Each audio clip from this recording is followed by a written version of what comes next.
Hi, welcome. Enjoy the content, subscribe, and turn on notifications. Zach thought he knew his life. 20 years of marriage, a daughter about to graduate from college, and a routine that, despite the pressure and repetition, gave him a certain comfort. He was proud of Grace. She was his walking partner on Sundays, his partner in teasing at the dinner table, and the reason behind many of the sacrifices he'd made over the years. Vanessa, his wife, was practical, straightforward, and in everyone's eyes, a loyal companion. Even if the spark of their marriage had faded over time, Zach held on to the idea that this was the family he'd built with love and effort. That is, until the day everything flipped upside down. It happened on an ordinary night, while he was putting away the dinner dishes, when his phone rang. The number was unknown. On the other end, a man's voice, straight to the point, said, "You deserve to know. The daughter you raised isn't yours. She's mine." The call lasted less than a minute. Zach didn't even have time to react. The line went dead, and he stood there, holding the phone like it had just exploded. At first, he tried to believe it was a mistake or a cruel joke. But the voice was sure of itself. It spoke with conviction. And the name mentioned, Grace, hit a deep nerve inside him. That night, the food went cold and sleep never came. Something had been planted inside him, and it wasn't going away easily. Zach tried to ignore what he'd heard during the first few days. He forced himself to push the thoughts away every time the doubt crept back in. But everything that once felt solid now started to shake. He began remembering details that never made sense before: Vanessa's strange behavior when Grace was born, how she always avoided talking about the early days of their relationship, and that one time Grace mentioned having nightmares about a man who claimed to be her real father. Back then, he thought it was just a child's imagination. Now, those memories piled up, forming a puzzle he never wanted to solve. So he decided to do a DNA test. He acted quietly. Waited for the right moment to get a hairbrush from his daughter, contacted a discreet clinic, and waited through the longest days of his life. When he received the envelope, his whole body went cold. He opened it alone, sitting in his car. The words were right there, clearly printed: probability of paternity, 0%. His world collapsed in silence. There was no room left for doubt.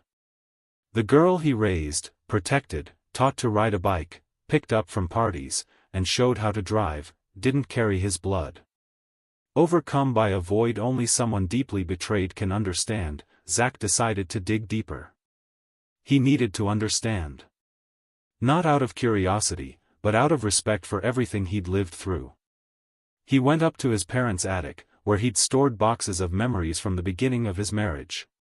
Among old photos, wedding invitations, and love notes, he found a red-covered notebook. It was Vanessa's diary. He flipped through it carefully. And there it was, entries that changed everything: dates, names, meetings described in unsettling detail.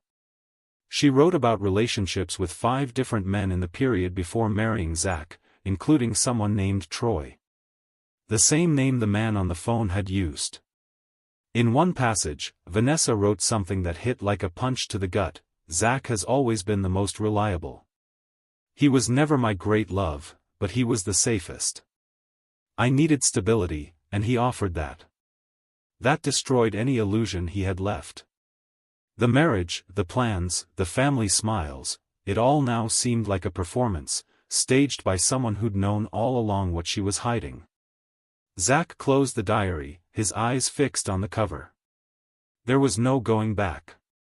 He spent the rest of the day isolated, rereading the entries, trying to figure out exactly where it all started to fall apart. And especially, why he'd never noticed. It was as if he'd lived 20 years inside a bubble, accepting scraps of affection as proof of real love.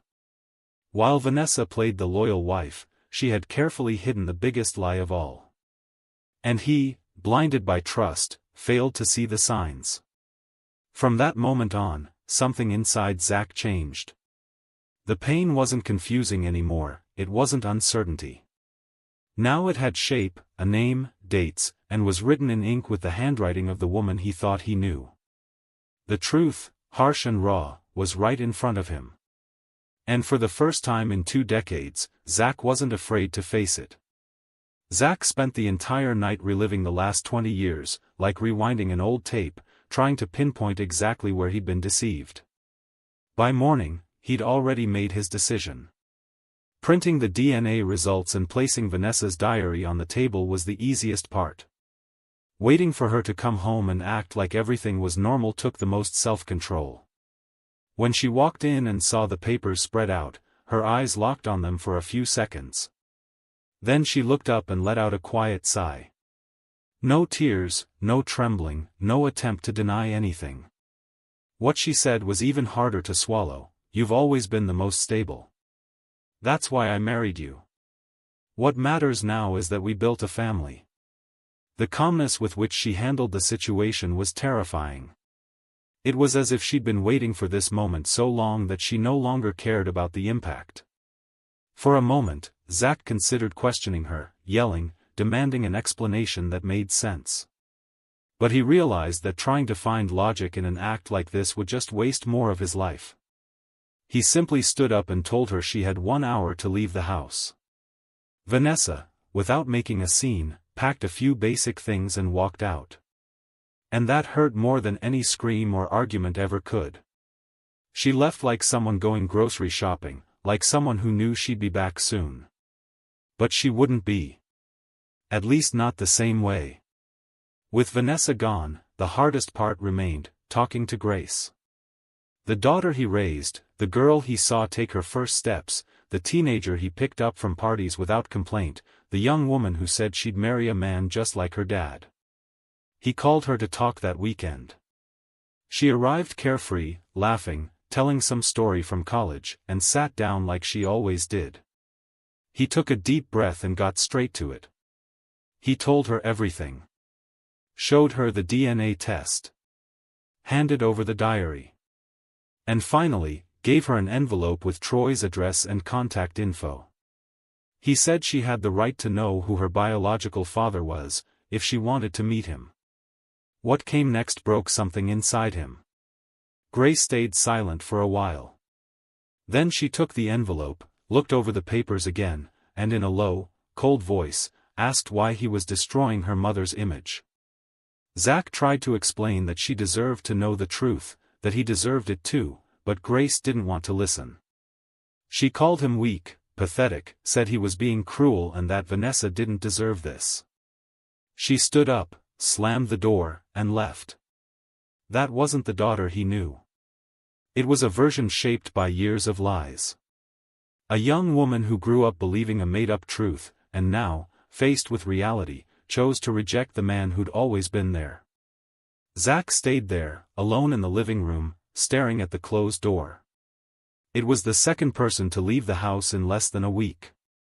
But unlike Vanessa, who left with a light suitcase and a cold heart, Grace took a piece of him. A piece he didn't know if he'd ever get back. But even wounded, he knew what he had to do.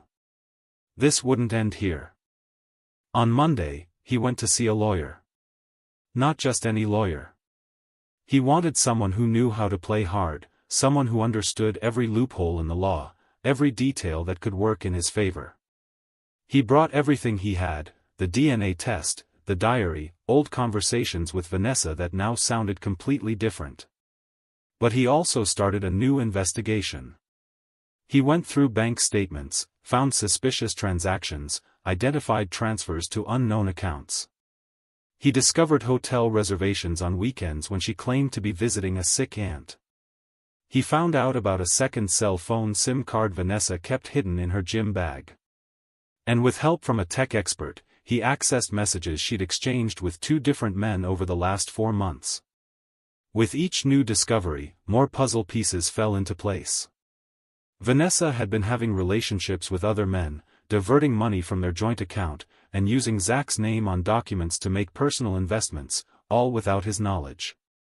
She wasn't just an unfaithful wife. She was a cold strategist who built a parallel life at the expense of the man who believed every word she said. Zach began gathering evidence, organizing everything with dates, names, and amounts.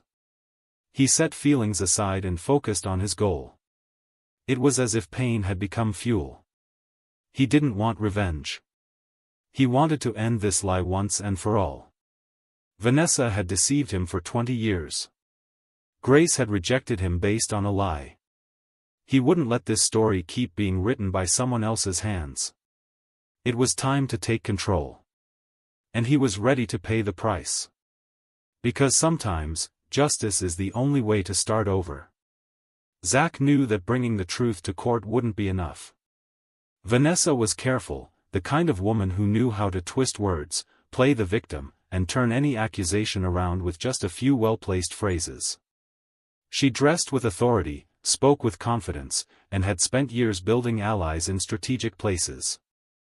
That's why, before even scheduling a hearing, he needed to dismantle the public image she'd built. While the legal process remained confidential, Zach started a separate movement behind the scenes. And he knew exactly where to begin. The first step was reaching out to his brother, Jake. For years, Jake had warned Zach about Vanessa's strange behavior, small comments, meetings at odd hours, stories that changed versions. Zach, out of love or pride, never listened. Now, showing his brother the documents and evidence, he saw in Jake's eyes a mix of pain and relief. Jake didn't want to be right. But now that everything was clear, he promised to help. And he did. With Jake's help, Zach contacted people from Vanessa's past. Old friends she'd suddenly cut off, former co-workers who disappeared from family life, even a distant cousin who'd been erased without explanation. Slowly, these forgotten pieces began forming a new picture. Vanessa pushed away anyone who knew too much, kept a tight circle she controlled, and strategically maintained her version of events at all costs. One of those people was Natalie, a former friend who worked with Vanessa on a high-profile social project years ago. When Zach reached out, she hesitated but agreed to talk. She said that back then, she discovered Vanessa used part of the project's funds for personal expenses, and when she confronted her, she was accused of defamation and cut off completely.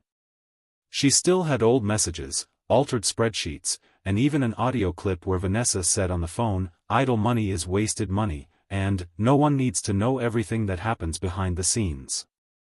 This material was exactly what Zach needed.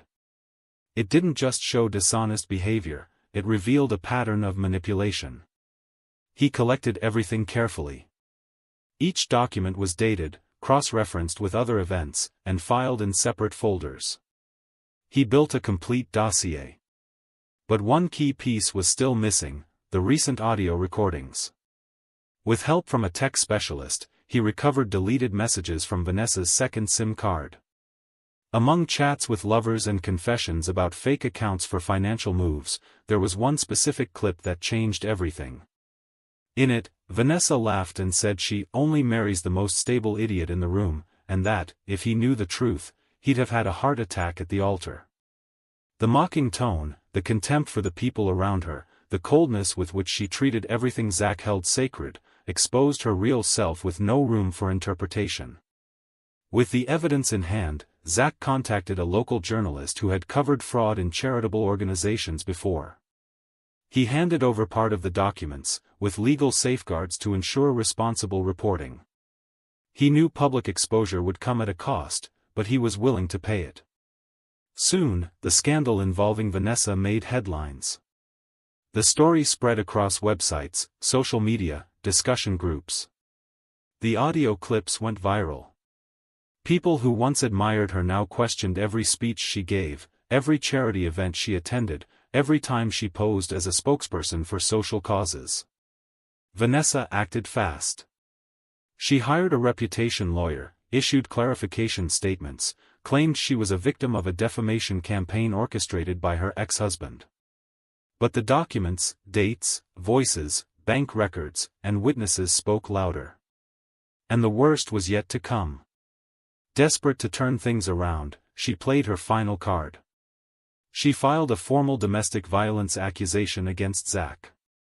She said she'd suffered in silence for years, that trauma from the marriage had kept her from reporting earlier. The accusation was met with attention. After all, these cases are sensitive, and any misjudgment could silence a real victim. But this time, she went too far. Zach was ready. Knowing this kind of attack was possible, he'd gathered neighborhood security camera footage, location records proving he wasn't present during the times she claimed, messages from Vanessa saying she missed him at home, and videos from third parties at family gatherings showing them interacting naturally. In less than 2 weeks, the accusation was dismissed due to lack of evidence and inconsistencies in her statements. The court moved quickly. The judge overseeing the divorce reviewed the history and ruled in Zach's favor. Vanessa lost her right to alimony, received none of the shared assets, and had her personal assets frozen until the end of the process due to misuse of funds during the marriage. On top of that, a restraining order was issued. Any attempt to approach would be dealt with strictly. Vanessa's fall was brutal. She went from being a respected figure to losing contracts, sponsorships for her social initiatives, and being removed from boards she was part of. People who once surrounded her for convenience now avoided her. The woman who thought she was above suspicion was now seen with distrust, rejection, and scorn. And Zach, for the first time in a long time, breathed without the weight of carrying a lie on his shoulders. The world didn't go back to how it was, but it became a place where he could walk knowing he'd done the right thing. And that, in itself, was a fresh start. Zach never imagined that rebuilding his life would take more emotional effort than enduring its collapse. When it was all over, when the papers were signed, when silence replaced the muffled echoes of memory, what remained was a nameless emptiness. He looked around the house and realized every corner held something that no longer made sense. The photos smiling in frames, the notes saved in boxes, the wall art with messages about love and family. One by one, he took them down, stacked them, burned them. Not out of anger, but out of necessity. It was like pulling thorns from the skin, uncomfortable, but unavoidable. He rebuilt his routine. Woke up early, got his body moving, forced himself to go out. He reconnected with old friends, including some he'd drifted from because of Vanessa's influence. He was welcomed back. Some hugged him without saying a word. Others apologized for never speaking up about what they knew or suspected. Zach understood. He'd ignored the signs for years too. No one wants to see what love hides. Still, what hurt most was Grace's absence. Since the day she called him weak, she disappeared. She silenced his messages, ignored his calls. The daughter he raised, who he held in his arms and taught to face the world, chose to stay away. Months passed. Zach learned to live with less, but felt, for the first time, more whole. There were good days and others when everything felt dark, but now he knew the names of the wounds he carried. And that changed everything. It was on an ordinary afternoon that the doorbell rang. When he opened the door, he found Grace standing there. Her eyes were swollen, her shoulders slumped, and she held an envelope in her hands. No makeup, no armor. Just her, like when she was little and came to apologize for breaking something by accident. She handed him the envelope and said she needed to talk. Inside was a handwritten letter and a few photos. In the first lines, she wrote that she'd found Troy, tried to connect with him as his daughter. She said he welcomed her at first, but it quickly became clear he didn't want responsibilities. At their second meeting, he told her he'd done his part, just giving the heads up. And that she was someone else's problem now. Grace left there filled with disgust and regret. For the first time, she looked back and understood what Zach had been. And what she'd let go of because of him. In the letter, she asked for forgiveness. She said she reacted badly because everything she believed had collapsed all at once. She wasn't ready to accept that her mother had lied for years, and it was easier to blame the one who exposed the truth than the one who built the lie. She asked if they could start over, even slowly, even if he wasn't ready. Zach read it all with a tight heart. Then he looked at his daughter standing there, waiting for a response. He didn't answer right away. He walked to the kitchen, got 2 glasses of water, and came back. He handed one to her. They sat down. And for minutes, silence meant more than any speech ever could. Zach didn't make promises. He said the love he felt for her was real, but now he trusted actions, not words. Grace understood. She said she'd do whatever it took. In the days that followed, she started showing up more. Not to force closeness, but to show she was willing to relearn who her father was. She helped with chores, asked about his childhood, looked for old photos. Slowly, Zach allowed himself to smile with her again. But he kept his feet on the ground. He'd learned, through pain, that the heart needs truth more than promises. During this time, Zach rediscovered a part of himself he'd let sleep, the free man. Free from pretense, from social expectations, from the roles that had chained him for 20 years. He started writing about his experience, not as an outburst, but as a way to help other men who'd lived through silent betrayals. He created a small support group, and without expecting it, became a reference. Stories like his started coming from everywhere. Some harder, others still unresolved. And he listened to each one with patience. Because he knew exactly where the pain began, and how much it cost to turn it into strength. At one of these meetings, someone asked what he regretted most about everything he'd been through. Zach answered honestly, he regretted ignoring his own intuition for so long. For accepting emotional scraps, believing that's what an honest man should endure to keep a family together. He said the real mistake wasn't loving someone who lied, but letting love become more important than self-respect. And when love demands you erase yourself, it's not love. It's a prison. Over time, Zach felt lighter. Memories still came, but they didn't control him anymore. It was like looking at scars. They don't disappear, but they stop hurting. One day, he decided to visit the place where he and Vanessa got married. He walked up to the old chapel, stood in front of the doors, and stayed in silence for a few minutes. He smiled. Not because it had been good, but because now he knew who he was. And that knowledge meant more than any ceremony, any photo, any vow made by someone who never meant to keep it. Zach went back home. Grace was waiting. She brought an apple pie, just like the ones they used to make together when she was a child. They sat down to eat. They laughed at something silly on TV. For a moment, everything felt normal. But there was something there that had never truly existed before, honesty. And with that, any kind of rebuilding becomes possible. Because the truth, even when it hurts, is the only foundation that won't collapse. And Zach learned that the hard way. But also the most freeing way. Thank you for watching the video. If you enjoyed it, don't forget to subscribe to the channel and turn on notifications so you won't miss any updates. See you next time.